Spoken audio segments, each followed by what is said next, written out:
So I'm here at Parliament House with Wyatt Roy, who is the youngest Member of Parliament. Thank you so much for your time this morning. Thanks for having me on. And so I just wanted to start a little bit about you. You are, you're of course, a very big personality because of your age. So tell us a little bit about yourself, not political-wise, but what's your taste in music like? That's always Sure. the Well, question. my taste in music's fairly eclectic, I suppose, but I have Splendour in the Grass in my electorate, so I got out there this year and listened to Coldplay and listened to John Butler Trio. Well, not this year, but in previous years. I can imagine that this year. So as a person, I suppose I'm fairly outgoing. Yeah. Fairly sort of confident and Any of the country influence coming from? Yeah, sure. Well, I grew up on a strawberry farm, but I suppose I had the best of both worlds because the farm wasn't that far from the city, and so I did a little bit of both. But got a bit of a mix. Yeah, but I mean, you can tell I'm sunburnt at the moment, so I spent the weekend out in the boat and get out in the water and those sorts of things. So Good stuff. And what about sport? Do you follow? So I grew up sailing. Yeah. I was in part of the Queensland State Champion sailing team 3 years, and skiffs or schoolboy sailing, so sort of vagabonds and those sorts of things. But I've also got family friends that have done sort of big ocean races and those sorts of things. So been involved in that, water skiing when I can, and those sorts of things, out in the water basically. Yep.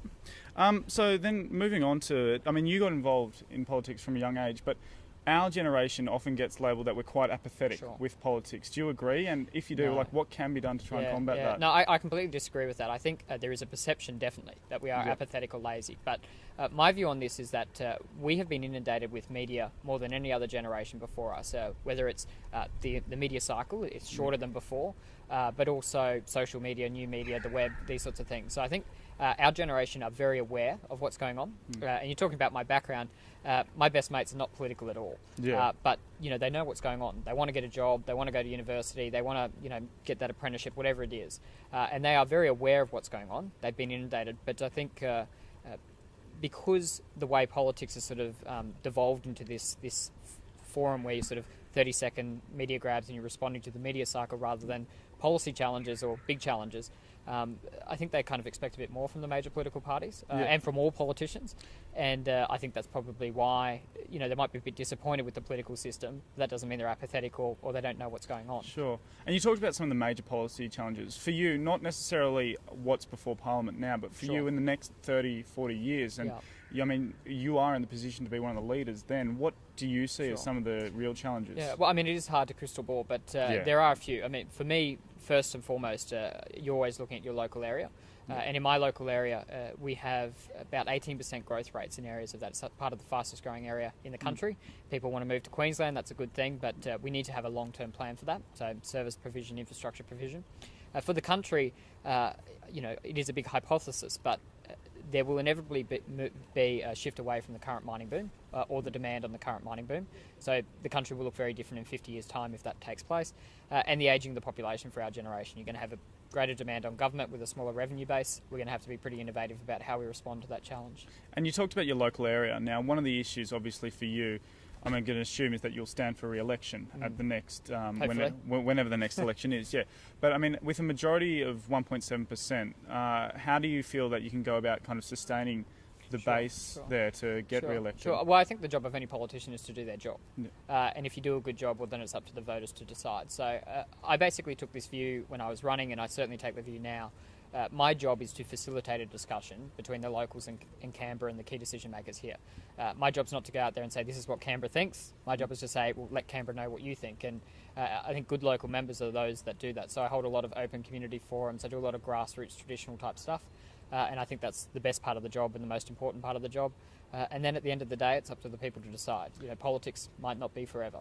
Talking about yourself again for a second, if that's all right. Well, what are your future plans? I mean, like not kind of 5, 10 years. What do you see yourself doing 15, 20 years down the track? Sure. Do you feel like you could still be doing this, or? Well, as I said, politics is not forever. And as you said, 1.7% margin at the moment. And politicians don't like admitting their mortality, but you are faced with it every day. And you might lose, or things might change, or there could be a bad redistribution. But for the time being, I love my job. I genuinely love it. I get excited about the fact that I can get up in the morning and I can help people, and you can actually make people's lives better. But in terms of 15 years, let's see. As long as I feel that I can be making that contribution, as long as I feel that I can be doing that, I would like to still do this. Sure. But it is up to the people to decide. And if you had said to me 3-4 years ago that I'd be where I am today, I probably wouldn't have believed you. So let's see what 15 years brings. Sure. And you said that you kind of so enjoying the job now. How have you found the transition from a political science student to an MP? Yeah, it is a very unique experience. And this job, there is no university course. There's no traineeship. There's no apprenticeship. You just have to get your hands dirty. And a great mate of mine is John Alexander, who's now the member for Bennelong, but a former famous tennis player. And he said to me a little while ago, Wyatt, I'm 39 years your senior, but you and I have the same political experience. And that transition has been interesting, and it's been a steep learning curve. But the great thing about the election that I came in with is you have a lot of support from people going through similar things. And on our side, we've had the most amount of people elected without forming government ever. And so there are a lot of people that you can sort of lean on their shoulder and say, oh, I'm doing this, you're doing that, and how do we go about this? So it's made it a lot easier. So how is it walking into like a meeting room with Tony Abbott, with Joe Hockey, with Malcolm Turnbull? All have been doing this or similar games for numbers of years. And do you feel like you can be taken seriously in those kind of discussions behind closed doors? Yeah, and it's a good question, and I think it's a legitimate question. And when I first came here, I thought that there would be some resistance to the fact that I was here. And I have to say I've been surprised, but pleasantly surprised. It is the opposite. Our party has sort of basically said that diversity is a good thing. And they've really embraced that. And in 2010, you've got me as the youngest, you've got Ken Wyatt, the first Indigenous, and you have in the lower house, and you have a friend of mine named Natasha Griggs, who's the first woman ever elected from the Northern Territory. All three of us elected in 2010, all three of us from the coalition. And I think they've gone about saying, well, let's give that diversity a platform, let's make sure that a diversity of views are heard. And my colleagues have actually gone out of their way to make my life as easy as possible and give me a bigger platform to speak from. And I think I've been very grateful for that, and it has made that experience easier, and it's made it better for me to do my job on behalf of the locals. So it stops being intimidating and it starts becoming exciting. And what do you do to unwind from all this, from the buzz, from the kind of intense... It is hard to unwind. It's hard to come down. But as I said, you can tell from the sunburn, I get out in the boat when I can. The phone doesn't ring, and people can't come up to you, so I try and just get out in the boat and chill out as much as possible. But, finding the time's the trick. Sure. And the way that the polls are reading at the moment, not that politicians ever pretend to read the polls, of course, but that the Liberal Party is set to form the next government when that happens. Looking down the track, if you were to pick a portfolio to assume, what would you pick and why? Okay. Well, again, it's a big crystal ball, and I wouldn't be looking for that anytime soon. But look, my background before I came into politics, and one of the reasons I came into politics was a great mate of mine has spinal muscular atrophy and disability, and I was involved with disability policy and these sorts of things. I think that's an area you could do a lot of good things with. The environment is something I'm quite interested in as well. And then, I have a lot of family connections to the Defence Force and those sorts of things. But, I'm quite happy making that contribution as a backbencher for some time. How would you encourage people our age to make a difference on a political scene, not just here in Canberra, but nationwide? What is the forum you think that's appropriate? I was talking about this the other night, and when I was first getting involved in politics, I went along to a branch meeting of a local party, and I said at that, anyone can put on a suit and sit in a room and think they're important, but it doesn't mean you make a contribution or a difference. And I think there is this perception sometimes that politics is here and everyone else is here, or, further down. And I think it is important that we recognise that politics is for everyone. And you can just go out there and get involved. I mean, I don't care what side of politics you're involved in, or whether it's not, a major political party, maybe it's a student union, maybe it's a local community group. But if you actually go out there and have your voice heard without being outspoken, you be pragmatic about it, I think that the doors are quite open for people to go out there and make a difference. And I think just getting through that wall of the perception that politics is not for you, or you would have to wait a while, I don't think that's right. I think people can make a contribution. Sure.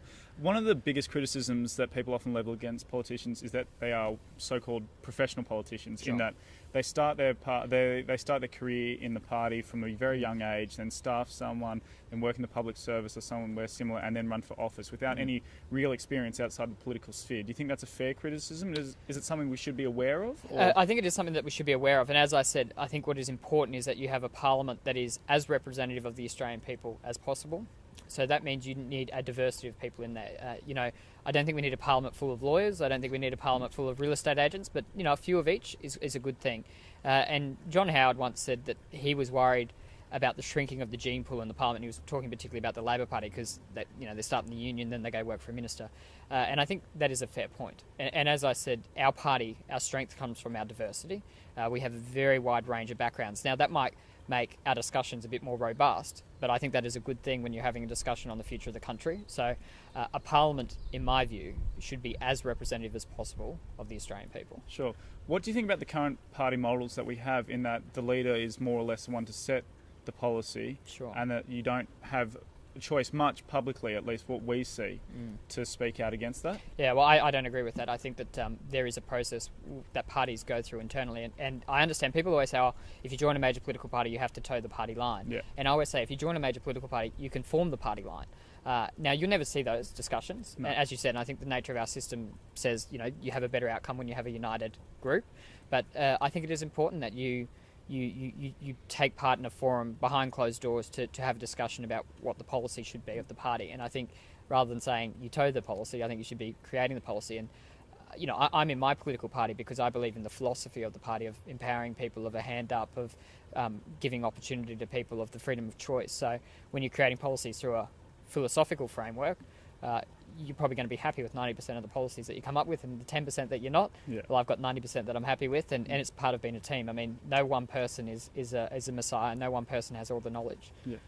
So, and also another question about the political game. It's often seen as such an antagonistic game, Sure. that you're always up against your opponent. Have you ever kind of caught up amicably with an opponent? Oh, all the time. Yeah, absolutely. No, I get along very well with a lot of Labor members, and I think in federal politics it's probably a little bit different. I mean, everyone sees in the nightly news the confrontation in politics, and there is confrontation, and rightfully so. I mean, we have a difference of opinions, but when you get outside of the chamber or away from the TV camera, of course you can get along on a personal level, and you do that, but that doesn't mean that I don't have a policy disagreement with people, and I think you should. And I think in federal politics it's probably easier. I mean, I see colleagues at a local level in local government, and that's probably a lot more nasty and a lot more personal, but of course you develop relationships across the political divide. Would you ever consider running for state office? No, probably not. The federal is the... I always wanted to run for federal parliament, so I ran for federal parliament. You feel like it's more effective what you can do there? Yeah, and as I said, the issues that interest me have a particularly strong federal tie, like I was talking about defence before, and these sorts of things. These are things that are discussed at a federal level. What do you think about the nationalisation of education and healthcare, the proposed kind of shift towards a central government allocating all the funding? Yeah, and you hit the nail on the head. You said allocating funding. If you talk to anyone in health, and education is slightly different, but let's start with health. The question is not always about how much money, it's about how the money has been spent. And there are parts of health where $8 out of 10 go to bureaucracy. So you're not having an outcome there. So my view is you need to get the administration right. And then once you get the administration right, I don't really care where the funding comes, whether it's state or federal. But just spending money on new bureaucracies don't fix those problems. I think Queensland Health has 80,000 employees. They're not doctors they're employing.